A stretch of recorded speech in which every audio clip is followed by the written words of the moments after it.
पार इंद्रावती हा पखारे तोर पैया महू पावे परौ तोरे भुइया।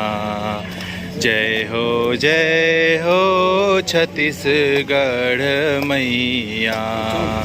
जय जोहार जय संगवारी हो। आज बोला महतारी अंगना में घासीदास चौक में भाई मना बुलाइन और पूजा करके महतारी के बड़ अच्छा लगी से।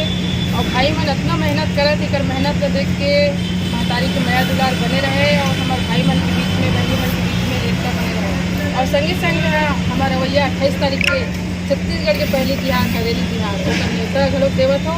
हमारे भाई मन संग में हमन वो दिन 9-10 बजे का सकलाबो जुड़ियाबो यहाँ सुबह पूजा पाठ करके हमन WRS कॉलोनी महतारी अंगना जाबो। वहाँ से फिर गाँव जाबो। आप सबको जम्मो भाई बहनी मन से मैं नेता देवत हो और एक जरूर सकला हूँ। और हम छत्तीसगढ़ के तिहार हरेली पर्व ला बड़ा खुशी खुशी मनाबो। जय जोहार जोहार छत्तीसगढ़, जय छत्तीसगढ़ महतारी।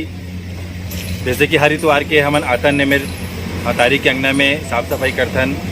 और आज के जो साफ सफाई के तहत हमरी से कि अवैया 28 तारीख के हमारे महतारी अंगना में हरेली त्यौहार मनाए के सोचन पहली बार ठीक से तैयारी करे बरान। और आपो मला न्योता है साथ 28 तारीख के बेहनिया 11 बजे महतारी अंगना में हरेली त्यौहार मनाबो। हमारे संस्कृति ला दिखाबो। महतारी के अंगना में मस्त चिला के भोग लगा के फरा सोहारी के भोग लगा के हमारे छत्तीसगढ़ महतारी के मस्त सुखकर पूजा करबो। और मोर जतका भी बड़का सियान मैंने भाई मन ते मला न्योता है साथ में कि 28 तारीख के बेहनिया 11 बजे हमारे छत्तीसगढ़ महतारी के अंगना में त्यौहार मनाबो। गुरु घासीदास चौक के तीर में छत्तीसगढ़ महतारी के हवे हमारे छत्तीसगढ़ महतारी सेवा समिति और जतका भी हमारे भाई मैंने सब जन विनती करता हूँ कि आओ और त्यौहार मस्त सुखकर से अच्छा से मना दो। जोहार छत्तीसगढ़।